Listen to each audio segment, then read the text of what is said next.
Alors nous allons maintenant aborder un autre article de ce dossier, article qui me paraît particulièrement important parce qu'il se trouve que depuis maintenant près de 40 ans, les études portant sur la période de Vichy sont en quelque sorte plombées par l'autorité qui est accordée de manière quasi pavlovienne à un historien américain qui est Robert Paxton, qui a livré donc au début des années 70 une histoire de Vichy, fondée sur l'analyse partielle des archives et à l'évidence sur une grande méconnaissance de ce qu'était le contexte de l'époque, ce qui ne lui permet pas de comprendre un certain nombre d'attitudes ou de postures qui ont pu être prises par les hommes de Vichy. Or, il se trouve que Paxton a défini une sorte de doxa concernant l'histoire de Vichy, alors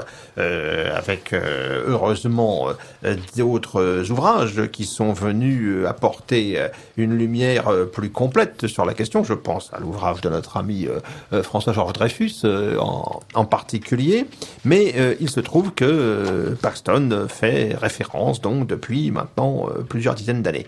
Et dans la nouvelle revue d'histoire, vous avez eu l'excellente idée, Dominique Vénère, de demander à Philippe Alméras de porter un regard critique justement sur les analyses de Robert Paxton. Philippe Alméras, qui est un spécialiste de Louis-Ferdinand Céline, hein, qui a publié notamment chez Plomb en 2004 un dictionnaire Céline, plus récemment une biographie de Monterland. Alors, que nous dit Philippe Alméras à propos de la vision paxtonienne de cette période? Oui, Philippe Alméras avait également publié une biographie du maréchal Pétain. La période qu'il évoque, il la connaît bien. Il a eu l'occasion de travailler abondamment sur cette période. Et Philippe Alméras est un esprit, naturellement, est un esprit critique, donc extrêmement précieux pour le travail historique. En substance, il rappelle dans son article, il rappelle chronologiquement comment l'histoire de Vichy a été écrite.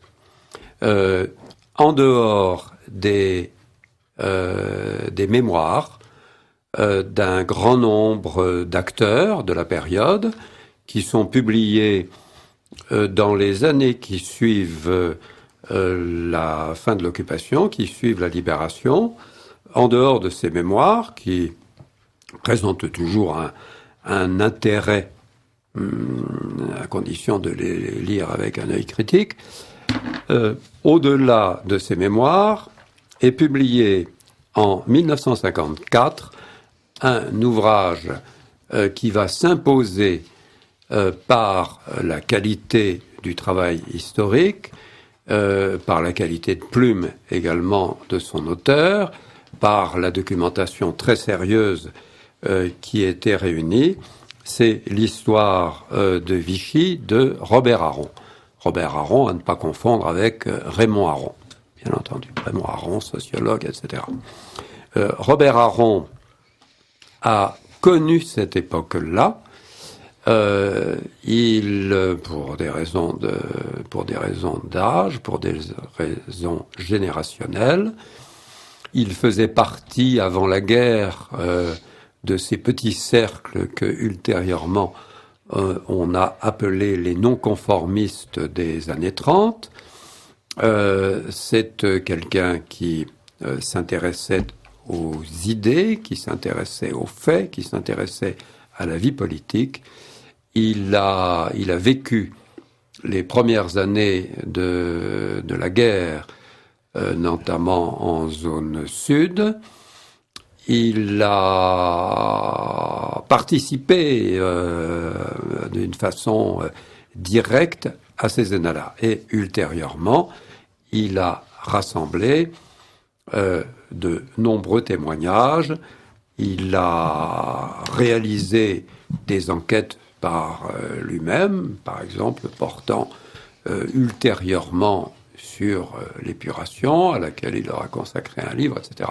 Bref, lorsque son histoire de Vichy est publiée en 1954, elle s'impose d'emblée comme l'ouvrage de référence à l'époque. Parce que elle est écrite avec recul. Ce n'est pas un ouvrage favorable à Vichy, mais ce n'est pas un ouvrage hostile. C'est un ouvrage d'historien qui s'efforce de comprendre l'époque. Il la comprend d'autant mieux qu'il l'a vécu, il en a été presque un petit acteur. En tout cas, il l'a vécu. Cet ouvrage, cette histoire de Vichy, va rester la référence jusqu'à la publication en 1972 du Vichy de Paxton. Si vous permettez, je voudrais en donner un exemple. À l'époque de la parution, j'étais étudiant de Maurice Duverger, illustre juriste et journaliste vedette du Monde de Monsieur Beuve-Méry. Et Duverger était un grand admirateur du livre de Robert Aron et en conseillait la lecture à ses étudiants. Et c'est comme ça que moi je l'ai lu dès la parution. C'est intéressant parce que Duverger était un témoin plein d'intérêt, au pluriel. Oui. On pourrait rappeler son passé aux jeunesses du PPF. Notamment, mais bon, il y en a pour toute une émission. Voilà. Enfin, il connaissait l'époque. Voilà, et il ratifiait le jugement favorable et conseillait le livre. Alors, dans le livre de Robert Aron, il y a une interprétation historique qui est bien connue, que je vais résumer par la formule de l'épée et du bouclier.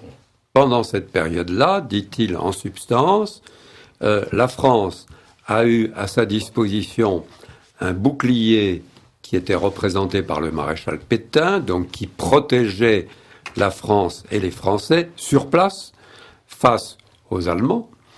Et par ailleurs, la France avait à sa disposition une épée symbolique représentée à Londres par le général de Gaulle. Voilà quelle est la thématique profonde non pas de l'histoire de Vichy, mais de la vision que Robert Aron donne de cette époque-là. En 1972 est donc publié un nouveau livre qui s'intitule Vichy, qui a comme auteur un universitaire américain qui avait déjà travaillé sur l'époque en question. Il avait consacré sa thèse de doctorat à l'armée d'armistice. Donc il avait une connaissance du sujet, mais quelle source a-t-il utilisée pour son Vichy, très différent, je vais y revenir, très différent de celui de Robert Aron. Et c'est une clé essentielle pour comprendre la particularité de l'ouvrage de Paxton. D'abord, Paxton n'a pas vécu cette époque-là, contrairement à Robert Aron, donc il a une vision de la France qui est extérieure, même s'il a une très bonne connaissance du français, même si il lit les documents en français. Mais la documentation principale qu'il va utiliser, et il présente cela comme une immense nouveauté, la documentation qu'il va utiliser, ce sont les archives allemandes qui ont été raflées, capturées par les troupes américaines en 1945 et qui ont été réunies à la librairie du Congrès et dans d'autres centres de documentation américains. Il se rapporte à ces documents. Alors que disent ces documents ? Ces documents, naturellement, ont un intérêt. Ce sont les échanges entre les autorités françaises de Vichy et les autorités allemandes d'occupation. quelle est la position des uns et des autres. L'un est le pot de terre, c'est Vichy, qui est dans un état de fragilité permanente, et le pot de fer, ce sont les autorités occupantes allemandes. Les autorités allemandes utilisent en permanence un moyen de strangulation ou plusieurs moyens de strangulation pour obtenir de Vichy ce qu'il désire. Vichy n'est pas libre, quelle que soit la liberté formelle accordée jusqu'en 1942 à la zone dite libre, la zone sud. Les relations, par exemple, entre la zone sud et la zone occupée sont entièrement dépendantes de l'accord des autorités allemandes, qui ne se font pas faute de fermer de temps en temps, ou même souvent, les communications entre ces deux parties de la France, interdisant donc à l'administration, au gouvernement de Vichy, de pouvoir agir dans l'ensemble du pays. Par ailleurs, Vichy, malgré son apparente liberté, c'est-à-dire la zone sud, la zone dite libre, cette apparente liberté est soumise à la réalité puissante de la présence militaire allemande dans toute la zone nord et à la réalité de la puissance allemande partout en Europe à cette époque-là. Ce qui fait que les possibilités d'action, la liberté d'action du gouvernement de Vichy ou des autorités administratives de Vichy est extrêmement fragile. Et dans les rapports entre Français de Vichy, autorités allemandes, qui apparaissent dans les documents examinés par Paxton, les gens de Vichy sont en permanence contraints de dissimuler leurs intentions. Ils ne vont pas dire quelles sont leurs intentions, c'est-à-dire faire primer l'intérêt français contre l'intérêt allemand. Et dans la réalité, c'est généralement ce qui se passe. Il y a, certes, à Vichy très peu d'ailleurs, à Vichy, les partisans d'une collaboration entière et complète avec l'Allemagne sont rarissimes. L'une des exceptions, nous en avons parlé tout à l'heure, c'était Jacques-Benoît Méchain. Sinon, tous les autres, y compris au sein du gouvernement où siégeait Benoît Méchain, ce sont tous des hommes politiques ou dans le cadre de l'administration, des hommes qui songent plus ou moins à une revanche à l'encontre de l'Allemagne. Soit une revanche par un mouvement naturel d'affirmation de la France, et Philippe Dugue en a donné un excellent exemple avec le cinéma, car c'est une manifestation d'affirmation française qui est favorisée par Vichy initialement, et il en est ainsi pour d'innombrables sujets. Mais il y a toute une part de l'administration du gouvernement de Vichy qui va bien au-delà et qui pense essentiellement à une revanche. Et ça, pour cette question-là, les documents et les témoignages sont innombrables. On sait que c'est au sein de l'armée de Vichy que commencent les premières entreprises de véritable résistance, avant même que l'Angleterre ne puisse les soutenir depuis Londres, etc., etc., etc. Cela, Paxton ne le voit pas, ne le comprend pas et l'ignore. C'est-à-dire qu'il prend les documents au pied de la lettre, ne comprenant pas que les Français sont contraints de biaiser et sont contraints de ruser à l'égard des Allemands. Donc, prenant les choses au pied de la lettre, il en tire le sentiment que Vichy a toujours souhaité une collaboration active avec l'Allemagne et était en quelque sorte demandeur de collaboration à l'égard de l'Allemagne. Donc c'est typique, on a typiquement l'exemple d'une vision faussée des archives lorsqu'on ne sait pas lire des archives, lorsqu'on ne comprend pas le contexte d'une époque et quand on prend des documents au premier degré. Dans ce cas précis, ces documents ne peuvent pas être pris au premier degré. Nécessairement, tout ce qui vient du côté français demandait à être décrypté et à être revu. Et le travail de Paxton est fait à partir d'une lecture littérale des archives. Il croit que lorsque une demande est faite par Vichy, il croit et pense que cela correspond aux intentions profondes, aux intentions collaborationnistes éventuellement de Vichy. Il se trouve que son ouvrage, qui est rapidement traduit en langue française, arrive, on peut dire, au bon moment, c'est-à-dire dans une époque où l'ère du temps se modifie. En 1954, lorsqu'avait été publiée l'histoire de Vichy de Robert Harron, étaient encore présents tous les acteurs. Et il y avait, la France était composée de témoins de cette époque-là. Et si l'ouvrage de Robert Harron a été accueilli aussi chaleureusement, y compris par M. Duverger, témoignage de Philippe Dugue, et bien d'autres, c'est parce qu'il s'agissait de témoins et qui savaient qu'effectivement les choses s'étaient passées à peu près comme Robert Harron les décrivait. En 1972 arrive une nouvelle génération de jeunes historiens, de journalistes, d'hommes de presse, etc., qui soit n'ont pas connu la période, soit étaient de tout jeunes enfants.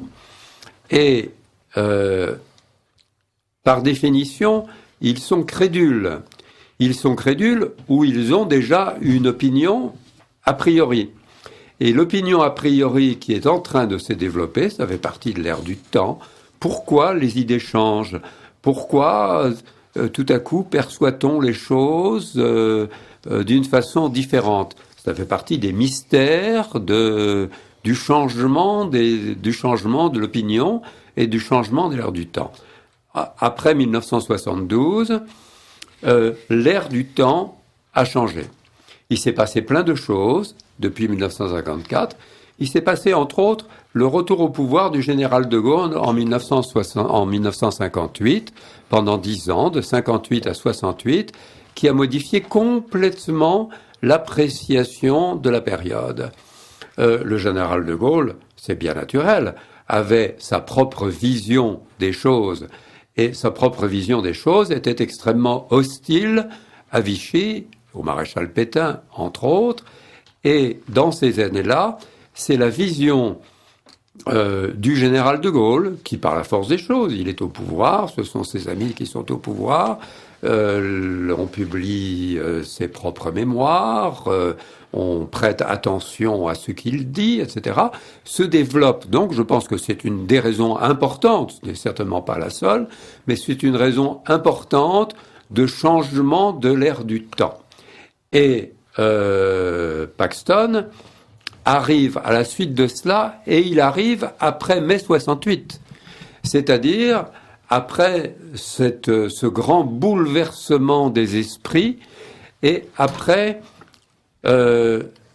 l'apparition d'une génération qui est acquise à une vague mais profonde idéologie d'extrême gauche, à une teinte, à une coloration d'extrême gauche, et cette coloration d'extrême gauche n'avait naturellement aucune sympathie pour ce que représentait le régime de Vichy. Et cette génération-là attendait une autre interprétation que l'interprétation des témoins que représentait Robert Aron. Et je pense que si l'on associe les deux raisons que j'ai indiquées, plus quelques autres, sans aucun doute, on a une clé pour comprendre le succès connu par cette nouvelle interprétation de l'histoire de Vichy par Paxton. Oui, si vous permettez, je voudrais abonder dans le sens de Dominique, une fois de plus, je suis d'accord sur toutes les lignes, ou peu s'en faut. Mais je suis spécialement heureux de cet article de Philippe Almeras, qui pour moi est peut-être le plus important de ce dossier, car en effet, Paxton est pour moi le principal falsificateur de cette histoire, telle qu'on nous la raconte depuis plus d'un demi-siècle maintenant. Ça a été un virage décisif, comme Stalingrad, dans son... Mais une catastrophe. Hein. Il se trouve qu'à l'époque, je fréquentais pas mal Alfred Fabrelus, qui était un esprit pondéré... Bon, et qui publiait une lettre personnelle, dont je dois avoir encore un exemplaire. Et il y a deux choses qui l'ont spécialement fâché dans la période. C'est le livre de Paxton, parce que il bouillait de colère, cet homme calme et pondéré, mais à l'idée que ce soit un Américain de Virginie qui vienne nous apprendre notre histoire que nous avions vécue, pour laquelle nous avions tous des souvenirs, lui d'adulte et moi d'enfant, il était vraiment... Il ne comprenait pas. Il pensait que c'était une blague qui ne prendrait pas. Et il a vécu assez vieux pour voir à quel point la blague a pris. Et l'autre chose qui le fâchait beaucoup et qui jouait dans le même sens aussi, c'était le film d'Ophuls, Le chagrin et la pitié. Sauf que chez Ophuls, il y avait quand même des choses plus intéressantes qu'on pouvait au moins sauver. Mais enfin, au milieu d'un bouillon assez nauséabond. Donc, le brave Fabrelus réagissait exactement comme plusieurs années après, avec plus de calme, parce qu'il était historien et pas impliqué dans les choses, Henri Amouroux, avec qui je parlais aussi un jour de cette période, et qui m'a fait cette remarque qui m'a fait réfléchir, mais vous savez, aujourd'hui, nous ne pouvons plus parler de cette période avec des gens qui ont moins de 60 ans. Et il me disait ça, c'était l'année même de mes 60 ans. Et je me suis dit, mais au fond, il a raison. Il a raison parce que après, j'ai l'impression de parler petit nègre à des gens à qui je raconte des contrées imaginaires, des époques fabuleuses.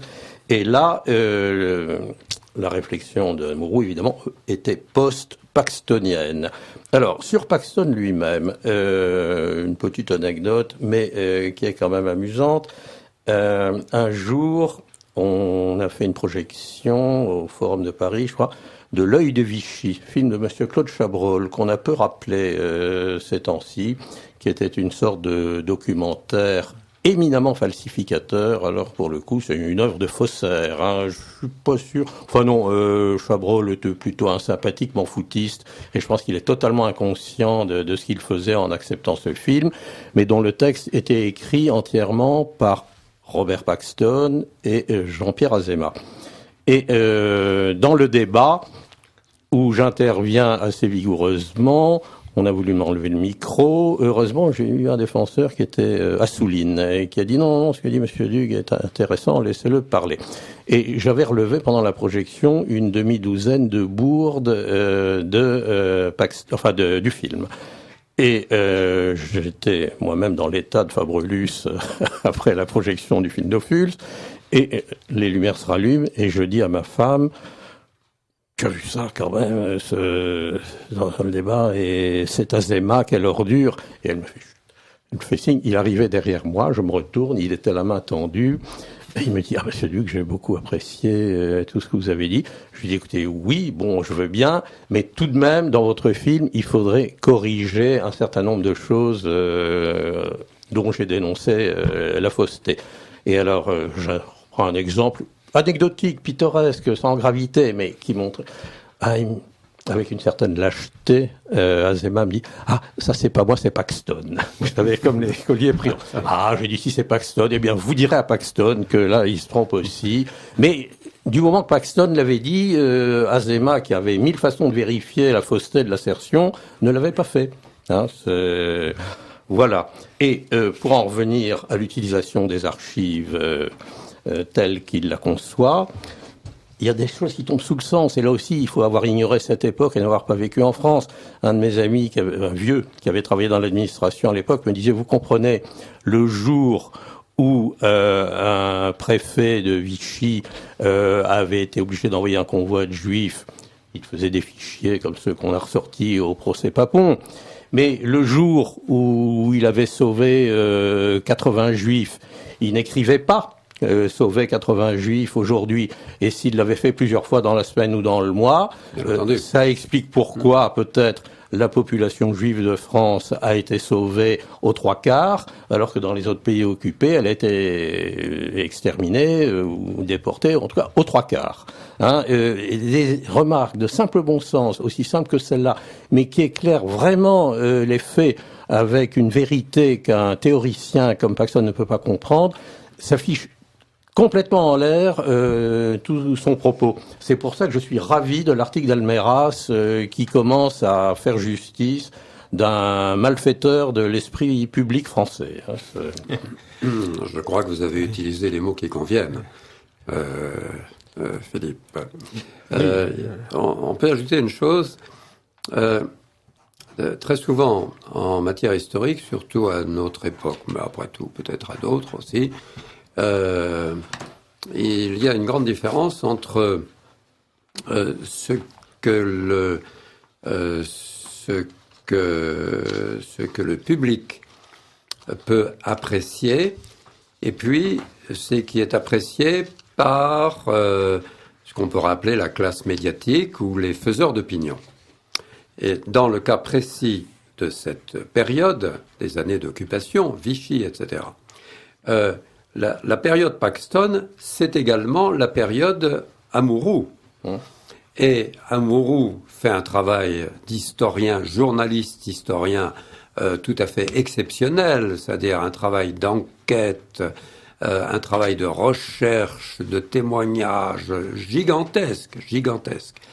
Et avec un effet, c'est-à-dire que ces ouvrages, les 10 ouvrages de la grande histoire des Français sous l'occupation, ces 10 ouvrages connaissent un succès considérable.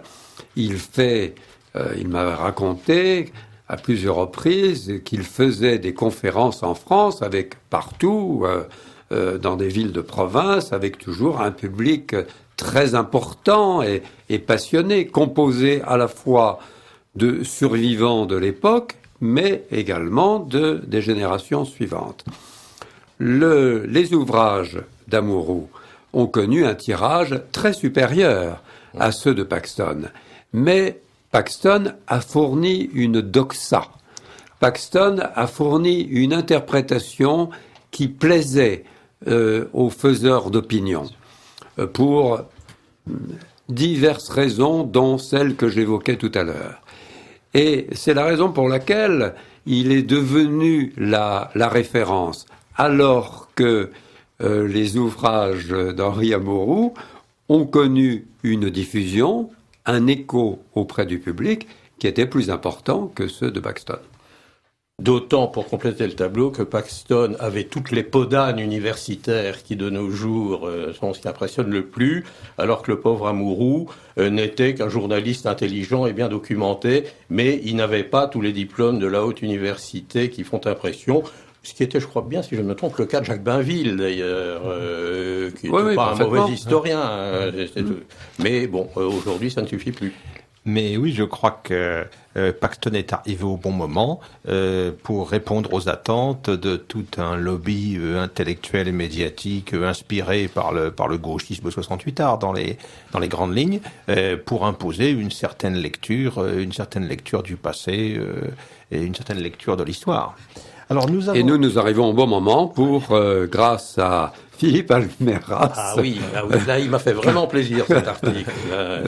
C'est une belle réfutation. Casser la réputation usurpée de Paxton. Si vous permettez, il faut donner quand même le détail sur lequel il accroche le plus.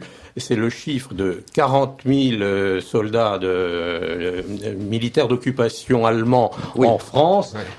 Alors qu'il suffit d'avoir vécu cette période pour être sûr qu'ils étaient beaucoup plus de 40 000. Les 40 000, je suis sûr qu'ils étaient en Guyane et Gascogne, où moi j'étais, parce qu'il y avait le mur de l'Atlantique, mais il donne le chiffre véritable ou probable. Enfin, c'est. Il y en avait plus d'un million, et ce chiffre paraissait extrêmement faible au maréchal von Rundstedt en 1944. Oui, mais même dans les périodes relativement calmes comme 41-42, il y en avait sûrement entre 300 000 et 1 million déjà. Il doit y avoir des statistiques dans les archives de la Reichswehr. On va pas rentrer dans ces détails-là, mais c'est un très bon exemple. Mais c'est un très bon exemple, et il confond tout, parce que il confond les chiffres réels des troupes occupantes, des troupes d'occupation, qui pouvaient à tout instant exercer une pression, évidemment, sur le gouvernement et les autorités de Vichy. Il confond ce chiffre-là, qui est très important, qui varie avec le temps, mais qui dépasse plusieurs centaines de milliers d'hommes, toujours. Et il le confond avec des troupes qui étaient chargées spécifiquement d'opérations de maintien de l'ordre, ce qui est autre chose. En cas de nécessité, c'est la totalité qui pouvait être requise pour le maintien de l'ordre et pour agir. Alors, nous avons une question d'auditeur qui recoupe. Alors, la question, est-ce que Paxton n'a pas été témoin à charge au procès Papon ? J'ai le souvenir que sa déposition a été réfutée par des historiens éminents lors de ce procès. Alors, notre auditeur a absolument raison. C'est le fait relevé d'ailleurs par Philippe Almeras dans son article qu'un universitaire américain qui n'a pas connu cette période-là est accepté de venir témoigner au procès d'un haut fonctionnaire français de l'époque. La chose est effarante en soi. Et il faut remarquer que certains historiens français, qui n'avaient pas forcément connu la période d'ailleurs, ont refusé de venir témoigner en disant ce n'est pas le rôle d'un historien de venir témoigner lors d'un procès criminel. L'histoire est une chose, l'enquête d'un procès, le rôle d'une personne est autre chose. Et à l'évidence, Paxton était devenu une vedette et il était heureux et satisfait de cette position de star. Ce témoignage au procès Papon ne l'a pas grandi. Non, mais pour les gens qui avaient voulu le procès, son nom faisait bien au générique, comme on dit au cinéma. Non, mais c'est sûr. Oui. Avec en vedette américaine, c'est le cas de le dire, Robert Paxton.